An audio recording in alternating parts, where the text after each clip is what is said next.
Mes chers collègues, il y a 3 ans, Amiens Métropole a voulu se doter d'une stratégie touristique. Très vite, il a paru pertinent de penser cette stratégie non pas à l'échelle seule de notre PCI, mais à l'échelle du pôle métropolitain du Grand Amiénois. Notre collectivité a donc fait appel à un cabinet spécialisé, in extenso, qui a travaillé avec les socioprofessionnels du tourisme de ce territoire.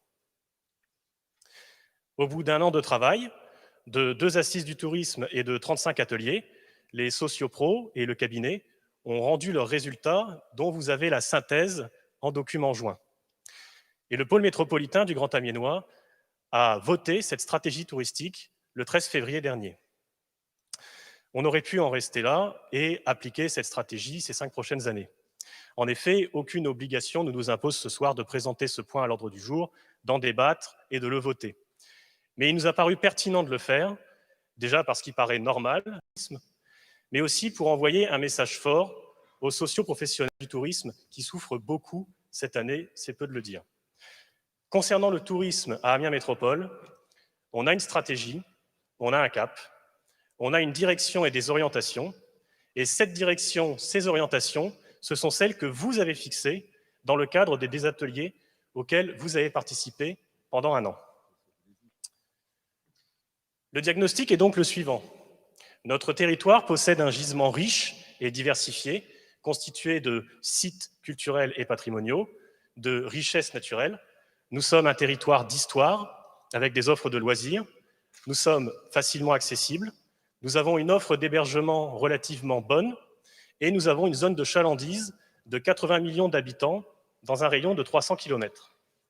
Mais, et c'est un grand mais, notre territoire, pour le moment, reste peu identifié comme destination au sens touristique du terme.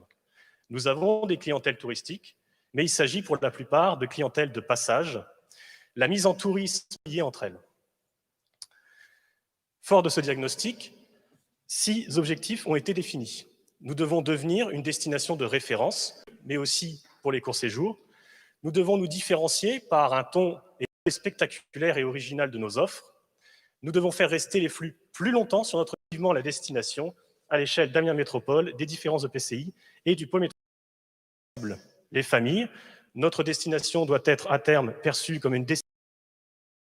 Les urbains à 400 km à la ronde, mais aussi proximité, parce qu'on ne le dira jamais assez, les premiers touristes, ce sont avant tout les habitants d'Amiens Métropole, mais aussi les clientèles internationales. On pense notamment aux Britanniques, aux Australiens, mais aussi aux Belges, qui cet été, malgré la crise sanitaire, ont encore été très présents sur notre territoire.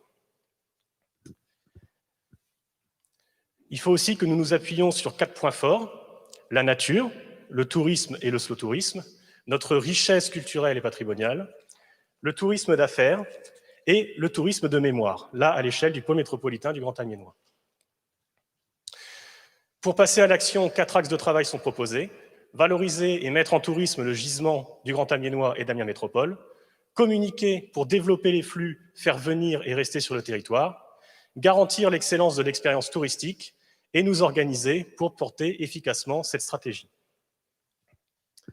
Donc, pour résumer en une phrase, fort d'un diagnostic qu'ils ont effectué, les socioprofessionnels et le cabinet proposent 6 objectifs à atteindre, en nous concentrant sur 4 clientèles cibles et 4 points forts de notre territoire. Et pour mettre de manière opérationnelle les actions, ils nous proposent 4 axes de travail que vous retrouvez dans cette slide en haut, répartis en 17 priorités que vous trouvez en dessous, et 57 actions que vous pouvez trouver dans la synthèse qui vous a été donnée en document joint.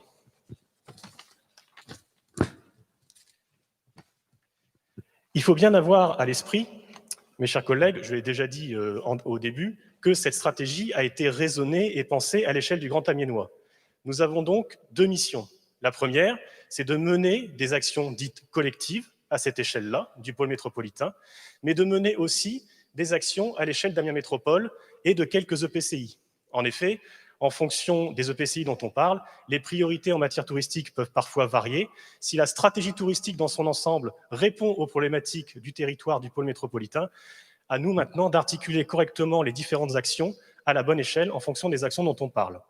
Donc, concernant Amiens Métropole, il m'a paru important de vous donner quelques exemples d'actions sur lesquelles nous devons nous concentrer. La première de ces actions, mes chers collègues, vous le voyez ici, c'est la valorisation de Jules Verne.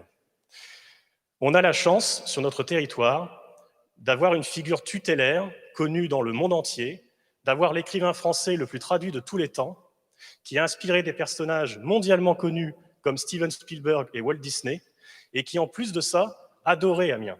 Il en a même été conseiller municipal, il est en quelque sorte notre collègue.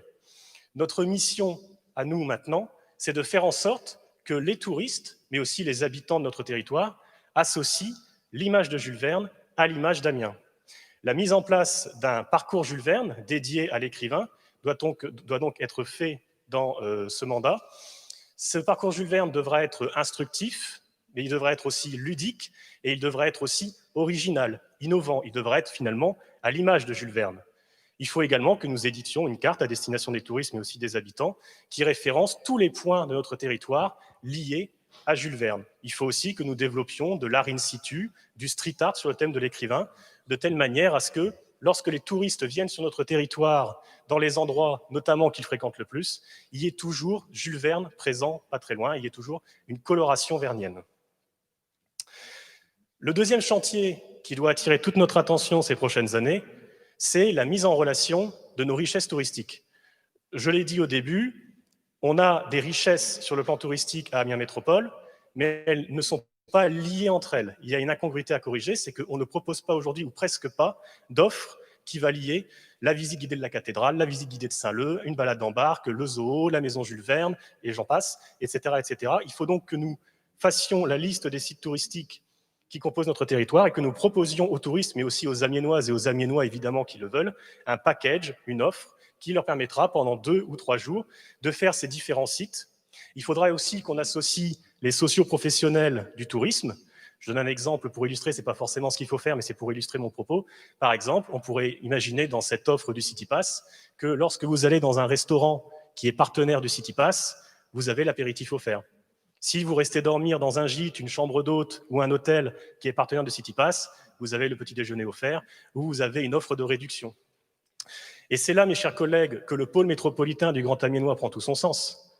Parce que la première étape de ce CityPass, c'est qu'il soit fait à l'échelle d'Amiens Métropole, mais l'étape suivante à moyen terme, c'est qu'il soit fait à l'échelle du pôle métropolitain du Grand Amiénois.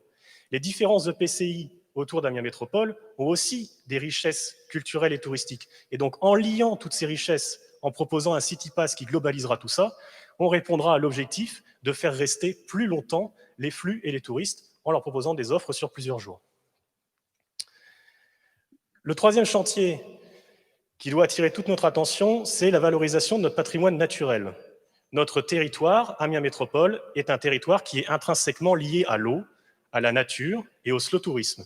Entre les ortillonnages, le chemin de halage, nos chemins de randonnée, nos marais, nos étangs, Amiens et toutes les communes de la métropole sont riches en matière naturelle et nous devons valoriser cela. Nous devons requalifier l'entrée et l'accueil des ortillonnages, promouvoir, développer également nos itinéraires cyclables et pédestres à l'échelle de notre PCI, mais aussi à l'échelle du pôle métropolitain et du département. Le département, justement. Nous devons travailler avec lui dans le projet Vallée de Somme, Vallée idéale, notamment pour mener en place une politique de développement de notre aménagement fluvial. Nous devons également mettre en valeur nos gîtes et nos chambres d'hôtes, être identifiés comme une destination bien-être. C'est un objectif de la région Hauts-de-France. La région Hauts-de-France, dans sa stratégie tourisme, souhaite être identifiée au niveau national comme une région bien-être. Amiens Métropole a tous les atouts pour s'inscrire dans cette démarche et être identifiée au sein de la région comme une destination bien-être. Tout ceci, et j'insiste, c'est évident, mais ça va mieux en le disant, dans le plus strict respect de nos espaces naturels. Tous les exemples que je donne là, c'est évidemment avant tout une montée en gamme sur le plan qualitatif. Ça aura des conséquences bénéfiques sur le plan quantitatif, et c'est ce que nous souhaitons, mais évidemment jamais jusqu'à dénaturer un site. De même, le quatrième champ qui doit nous intéresser, c'est la valorisation de notre patrimoine culturel. Et le projet SIAP que va vous présenter mon collègue Pierre Savreux dans quelques minutes répond à cette valorisation. Donc je n'en dirai pas plus, il en parlera mieux que moi. Et donc le projet SIAP est une réponse à cette valorisation de notre patrimoine culturel, mais il faut aussi que nous travaillions à la mise en place de visites théâtralisées, proposant donc un moyen instructif et aussi ludique d'en apprendre sur notre patrimoine culturel. Et là encore, le pôle métropolitain est pertinent, puisqu'il y a un EPCI qui le fait déjà, et qui le fait très bien. Cet EPCI, c'est le Val-de-Somme, qui met en place des visites théâtralisées avec son projet Vivre l'Histoire, dans lequel, lorsque vous allez au Val-de-Somme et que vous voulez visiter leur patrimoine culturel, vous avez des guides qui sont habillés avec des tenues de l'époque et qui, de manière décalée et originale, font découvrir aux touristes le patrimoine culturel du Val-de-Somme. Il faut donc que nous travaillions avec le Val-de-Somme pour mettre en place ce dispositif à l'échelle d'Amiens Métropole. Un autre chantier qui doit attirer toute notre attention, et c'est là encore que le pôle métropolitain du Grand Amiénois est intéressant, c'est la politique mémorielle. Si nous avions à développer une politique touristique mémorielle à l'échelle d'Amiens Métropole, ça n'aurait pas ou presque pas de sens. Ça n'a de sens qu'à l'échelle du pôle métropolitain, qui a une richesse à ce niveau-là extrêmement importante. Et notre objectif à nous, dans cette politique touristique, c'est de faire en sorte que Amiens soit identifié comme ville d'arrière-front. Durant la Grande Guerre, on a accueilli des blessés. Les alliés britanniques avaient identifié notre ville comme ville de détente, notamment sur le plan culturel et sportif. Il y avait des tournois de foot qui étaient organisés entre les Alliés et les habitants d'Amiens. On pourrait donc imaginer, par exemple, pour mettre en valeur notre ville comme ville d'arrière-front, un événement qui reconstituerait ces tournois de foot qui avaient lieu à l'époque, il y a un peu plus maintenant d'une centaine d'années. Et cet objectif d'être identifié comme ville d'arrière-front a aussi du sens si on veut capter les clientèles internationales dont je parlais tout à l'heure. Et donc 1 million d'Australiens viennent dans notre pays. Sur ce million d'Australiens, il y en a 50 000 qui passent à Villers-Bretonneux. Il n'y en a pas 50 000 qui viennent à Amiens. Il faut donc que nous travaillions à faire en sorte de faire venir beaucoup plus d'Australiens sur notre territoire. Il y en a déjà beaucoup aujourd'hui, mais nous pouvons faire mieux, notamment en mettant en place cette stratégie mémorielle. Nous devons également, c'est la slide suivante, valoriser et renforcer les événements existants. Là encore, je regarde mon collègue Pierre Savreux, on va prendre 2 exemples, j'aurais pu en prendre d'autres, mais pour illustrer. La rue est à Amiens et le Festival de la BD sont 2 événements qui fonctionnent très bien et qui sont évidemment d'abord à destination des Amiénoises et des Amiénois, ça va de soi, c'est pas la question évidemment. Et donc ce sont 2 événements qui fonctionnent très bien et maintenant il faut que nous les renforcions en leur donnant une dimension touristique de telle manière à ce qu'en plus des Amiénoises et des Amiénois, il y ait beaucoup plus de touristes qui viennent à ces occasions-là parce qu'ils auront identifié ces événements qu'on aura renforcés et valorisés. Nous devons aussi faire de notre destination une destination gourmande. Là encore, c'est un objectif régional dans lequel on peut s'inscrire. Et d'ailleurs, on l'a déjà fait en un sens, puisque le pôle métropolitain et donc l'Amiens Métropole et les différents EPCI se sont inscrits dans une stratégie qui s'appelle du potager à la table, qui est une plateforme numérique qui met en avant nos restaurateurs qui font du bio, qui font du local, qui font du fouet maison, à travers un cahier des charges extrêmement exigeant. Et donc Amiens Métropole est en train de sélectionner en ce moment une vingtaine de restaurants qui répondent à ces critères et qui seront valorisés par la région sur cette plateforme. Et le pôle métropolitain est en train d'en sélectionner une vingtaine aussi. Nous devons aussi travailler avec les restaurateurs locaux, avec les lycées hôteliers et avec le monde de la gastronomie locale en général pour mettre en place un événement sur notre territoire, type repas extraordinaire, là encore une référence à Jules Verne, qu'on pourrait organiser avec eux. Enfin, et j'en terminerai là sur les exemples, mes chers collègues, depuis tout à l'heure, je vous dis qu'il faut qu'on mette en avant, qu'on fasse connaître, qu'on fasse en sorte qu'il y ait plus de monde qui vienne. Tout cela ne pourra se faire que si nous nous dotons d'une véritable stratégie de communication et notamment d'une stratégie de communication digitale. L'Office de tourisme d'Amiens Métropole, et j'en profite pour les remercier pour ce PowerPoint, mais aussi pour tout ce qu'ils font, a déjà engagé cela. Nous sommes présents sur les réseaux sociaux, beaucoup plus qu'avant, à travers la marque Destination Amiens, 20 000 j'aime sur Facebook, très présents sur Twitter et sur Instagram. Nous avons une fréquence de publication bien supérieure à avant. Nous allons aussi bientôt avoir, dans les prochains jours et dans les prochaines semaines, un site internet beaucoup plus beau, beaucoup plus important que le site que nous avons aujourd'hui, et qui va du coup drainer beaucoup plus de fréquentation. Il faut donc qu'on continue là-dessus, en augmentant la fréquence de nos publications, en mettant en place des vidéos promotionnelles de notre territoire, en améliorant notre photothèque et en mettant en avant, par le biais de photos et de vidéos, le territoire d'Amiens Métropole. Nous devons aussi faire venir des influenceurs, beaucoup plus qu'aujourd'hui. Certains d'entre vous auront peut-être remarqué que cet été, Nota Bene est passé ici. Il a fait une vidéo magnifique sur le musée de Picardie. Nota Bene, pour celles et ceux qui ne le situeraient pas, c'est un YouTuber qui a 1,5 million d'abonnés et qui à chaque fois fait des centaines de milliers de vues sur sa chaîne. Il a fait une vidéo magnifique sur le musée de Picardie. En moins de 2 semaines, il a fait 200 000 vues. Il est venu l'année dernière, il a fait une vidéo sur les 800 ans de la cathédrale, il a dépassé les 300 000 vues.